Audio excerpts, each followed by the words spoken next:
салом ба ҳамаи шумо дӯстон, мухлисон ва махсусан бонувони азиз. Зеро ин эълони ман махсус тааллуқ дорад барои бонувон. Он бонувоне ки то ин ҷониб дар ширкати Фаберли кор мекарданд, дар ширкати Атоми кор мекарданд, дар дигар ширкатҳо кору фаъолият доранд ва имрӯз яке аз ширкатҳои беҳтарине ки зудтар фаъолият карду ва зудтар нафароне ки дар инҷо кор карданд соҳиби пул гаштанд, соҳиби хона, мошин, ҳатто билети ҳаҷи умра ва телевизор, мошин, хона, ҳама соҳиби ҳама чӣ шудан ин ширкати Тозон аст ва худи сарпарасти ин ширкат ки кӯмак мекунад хосият Баротова ки аз моҳи март ин корро шурӯъ кард ва баъдан баъд аз 2 моҳ пай Шаҳлобону ин корро идома дод ки дар байни 2 моҳ аз паси он кас ҳатто 250 нафар регистратсия карданд ва телефон ва телевизор аллакай бурд кардааст ва дар ҳолате ҳаст ки бояд ҳаҷи умра равад аз тарафи ана ҳамин ширкат. хоб ин ширкат чӣ гуна ширкат аст? Мисли дигар ширкатҳо шумо 2-3 маротиба харидорӣ наметкунед ё ин ки бали шумо намесӯзад. шумо 1 маротиба фақат харидорӣ мекунед дар 500 сомон, бо ҳамонам 300 сомони шумо баргашта ба шумо меояд ва шумо ҳамин тавр дар таги худ 2 нафарро регистратсия мекунед ва метавонед ки бо ана ҳамин 500 сомоне ки 1 маротибаи шумо ки регистратсия мешавед, бахти шумо баландӣ мекунаду соҳиби хонаву мошин мешавед. Пас фурсатро аз даст надиҳед. Рақамҳо ҳаст, номери телефон ҳаст. ба пай Шаҳлобону худи пай Хосият Баротова нависед, занг бизанед ва зудтар ба ин ширкати Тозон дароед ва агар ки он нафароне ки фоидаашро дидан ба дигарон салом дӯстони азиз, ман ба шумо имрӯз як саргузаштеро қисса мекунам ки шояд тоқати гӯш карданашро надошта бошед. хело аламовар аст, шояд ашкам резонед, зеро қиссаи дарднок аст. марҳамат, якҷо гӯш мекунем. келини ҳамсоя ки дар таги домон қолин мешуст ногаҳон аз ҳуш рафт ва шавҳараш аз ман хоҳиш кард ки ӯро ба беморхона барам. дар бораи келини ҳамсоямон ҳамин қадар медонам ки хеле духтари босабр, меҳнаткаш буд. фақат аз шавҳараш гап мешунед ва хуштоманаш ба сараш дод мезад, вале овоз баланд намекард. вале ба беморхона расидем, табибон зуд ӯро ба вазнинхона дароварданд, вале гуфтанд аҳволаш хело бад аст. дери нагузашта хуштомани ҷанҷолиаш бо ҳамроҳи наберааш омад. рангу рӯяш канда буд, вале ман фикр кардам ки боз келинашро дашном медиҳад ва ё мегӯяд ки вақте касалшавиятро нав ёфтӣ, вале баръакс ӯ писарашро ба оғӯш гирифту гирист ва аз аҳволи келин пурсид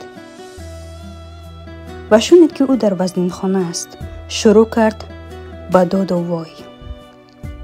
оҳ, келини нозанинам, хушрӯи ман, гапбардору сархами ман, ҳоло вақти рафтанат нест. эй худо, ноумедам макун. сараш бошад пушт ба девор такя дода нуқтаи чашм намекард, мегирист. пинҳонӣ ва зери лаб мегуфт: худоё, илтимосат мекунам, занамро аз ман нагир, очаи бачаамро ба ман бахш. ман аз ин ҳолат ҳайрон мондам ва ҳар рӯз медидам ки чӣ гуна шавҳараш аз болои занаш чӣ хел гап мезад. хуштоманаш қошу қавоқ меандохт. ҳоло ҳарду худоро зора доранд, ӯро зинда нигоҳ дорад. пас аз чанде дар кушода шуду шавҳарашро ба вазнинхона бурданд. ӯ гирён аз дар берун шуду пеши модараш рафт. садои хуштоман тамоми роҳравро фаро гирифт. оҳ, келини нозанини ман, келини хубам, маро ба назди келинам баред. охир ҳамин саҳар бо ҳам суҳбат мекардем, бо ҳам чой хӯрдем. ӯ ба қолиншӯӣ рафт. акнун ту чӣ кор мекунӣ, писарам? ту месӯзӣ. мард ҳамон вақт дар шок афтода буд ва аз чашмонаш ашк ҷорӣ мешуд. و شوهر یگان بار زنش را آغوش نگرفته بود و یگان خواهشش را اجرا نکرده بود، احساس کرد که او دیگر نیست و خنده و شادی و خواهش شکایت های زنش را نمی شنود و مرد داد زد. پسرش را به آغوش گرفت و ناله کرد. گفت اوچت نیست پسرم، اوچت مرد. پسرک احوال را درک کردن. پسرک احوال را درک نکرده با همراه آنها گریه میکرد و با خود فکر میکرد، میگفت نه اوچه من نمرده است، اوچه من زنده است. آخر حالا قالینش ناشسته است، او باید قالینش را بشوید. ولی من در یک کنج نشسته بودم، با دل پرخون به ساعتم نگاه میکردم. ولی بیمارخانه بردنی کلین همگی 10 دقیقه نگذشته بود و در این 10 دقیقه خوشتمان شوهر و فرزند فهمیدند که او برایشان خیلی عزیز بود، ولی نمیخواستند او را از دست دهند، ولی افسوس او را از دست دادند. در 10 دقیقه یک از ایمیون ما رفت، با هزاران نقشه و نیت، با صدها کاری ناتمام، آرزو و قالین ناشسته. و من در 10 دقیقه که شاهد این حادثه شدم باور کردم که خوشتمان چخیل می سوزد و جگرهای شوهرش از گریه پاره پاره شد. ولی این ساختکارانه نبود، از تحت دل بود. خوب دوستان عزیز، خوب گوش کنید که آدم وقتی می مرده است بعد به قدرش می رسیم.